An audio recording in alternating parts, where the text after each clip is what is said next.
یا قرآن و سنت کی اتباع صرف عالم لوگوں کے لیے ضروری ہے؟ کچھ لوگوں کا یہ نظریہ ہوتا ہے کہ قرآن و سنت کی اتباع صرف عالم لوگوں کے لیے ضروری ہے۔ کچھ لوگ یہ سمجھتے ہیں کہ پورا کا پورا اسلام صرف عالم لوگوں کے لیے ضروری ہے۔ آپ دیکھیے گا کہ اگر ایک عالم ہے،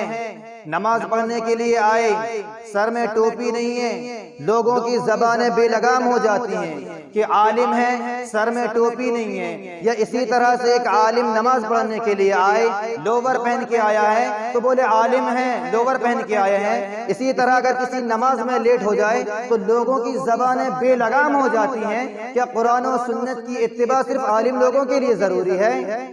ایک عالم نے اگر ٹوپی نہیں لگایا ہے، نماز پڑھا دی تو لوگ چرچے کرنے لگتے ہیں، جبکہ ایسے ہی لوگ ایسے لوگوں کے پیچھے نماز پڑھ لیتے ہیں جن کے سر پہ ٹوپی تو بہت دور کی بات ہے، جن کا لباس بھی ڈھنگ کا نہیں ہوتا، جب رکوع اور سجود کرتے ہیں تو ان کی پیٹھ کھل جاتی ہے، لیکن ان کے بارے میں وہ گفتگو نہیں کریں گے، ان کے بارے میں زبان نہیں کھولیں گے۔ لیکن اگر ایک عالم سے چوک ہو جائے، اگر ایک عالم کے سر پہ ٹوپی نہیں ہے، لوور پہن کے آ گیا، اگر کسی نماز میں تاخیر سے آ رہا ہے تو لوگوں کی زبانیں بے لگام ہو جاتی ہیں۔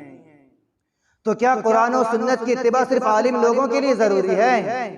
یا قرآن و سنت کی اتباع ساری انسانیت کے لیے ضروری ہے؟ قرآن و سنت کی اتباع کس کے لیے ضروری ہے؟ قرآن و سنت کی اتباع ہر اس شخص کے لیے لازمی اور ضروری ہے جس کا اس بات پر ایمان ہو کہ یہ زندگی ایک عارضی زندگی ہے اور یہ زندگی ختم ہونے والی زندگی ہے، یہ زندگی کے بعد ایک لامحدود زندگی آنے والی ہے۔ جو اس بات پہ یقین رکھتا ہے کہ یہ زندگی ختم ہونے والی ہے اور اس کے بعد ایک زندگی اور آنے والی ہے جو کہ لامحدود زندگی ہے، اور جو یہ چاہتا ہے کہ میں اس زندگی میں بھی کامیاب رہوں اور آنے والی زندگی میں بھی کامیاب رہوں، تو ہر اس شخص کے لیے قرآن و سنت کی اتباع لازمی اور ضروری ہے، چاہے وہ کسی بھی مذہب کا ماننے والا ہو، چاہے کسی بھی دھرم سے اس کا تعلق ہو۔ اگر وہ یہ چاہتا ہے کہ میں اس زندگی میں بھی کامیاب رہوں اور آنے والی زندگی میں بھی کامیاب رہوں، تو اس کے لیے ضروری ہے کہ وہ قرآن و سنت کی اتباع کرے۔ دیکھیے اللہ رب العزت نے جب حضرت آدم علیہ السلام اور ان کی بیوی حوا علیہ السلام کو جنت سے زمین میں اتارا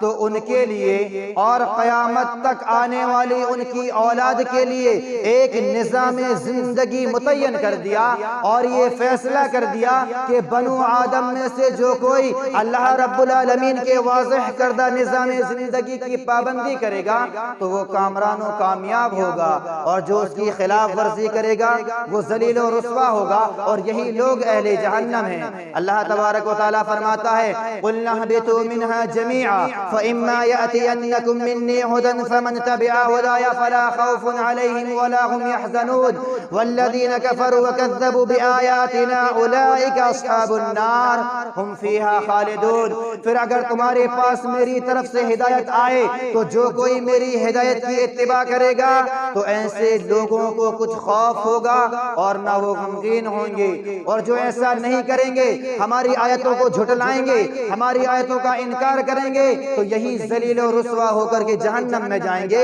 یہی اہل جہنم ہیں جس پر وہ ہمیشہ رہیں گے۔ دوسرے مقام میں اللہ رب العالمین فرماتا ہے فَإِمَّا يَأْتِيَنَّكُم مِّنِّي هُدًى فَمَنِ اتَّبَعَ هُدَايَ فَلَا يَضِلُّ وَلَا يَشْقَىٰ۔ اللہ رب العالمین فرماتا ہے کہ پھر اگر تمہارے پاس میری طرف سے ہدایت آئے تو جو کوئی میری ہدایت کی اتباع کرے گا تو ایسے لوگوں کو کچھ خوف ہوگا اور نہ وہ غمگین ہوں گے۔ جو کوئی میری طرف سے آنے والی ہدایت کی اتباع کرے گا تو وہ نہ تکلیف اٹھائے گا اور نہ گمراہ ہوگا۔ اس آیت کریمہ میں اللہ رب العالمین نے فرمایا کہ جو کوئی میری طرف سے آنے والی ہدایت کی اتباع کرے گا تو وہ نہ تکلیف اٹھائے گا اور نہ گمراہ ہوگا، اور جو شخص ایسا نہیں کرے گا، اللہ رب العالمین کی طرف سے آنے والی ہدایت کی اتباع نہیں کرے گا، قرآن و سنت سے اپنا رشتہ ناتا توڑے گا، تو اللہ رب العالمین فرماتا ہے کہ پھر وہ ذلیل و رسوا بھی ہوگا اور تکلیف بھی اٹھائے گا۔ آج دیکھیے ہم کیسی کیسی تکلیفیں اٹھا رہے ہیں، کیسی کیسی مصیبتیں اٹھا رہے ہیں اور لوگ کیسے گمراہ ہو رہے ہیں۔ اگر ہم قرآن و سنت کو چھوڑ کر کے زندگی بسر کریں گے تو ہم گمراہ بھی ہوں گے، تکلیف بھی اٹھائیں گے۔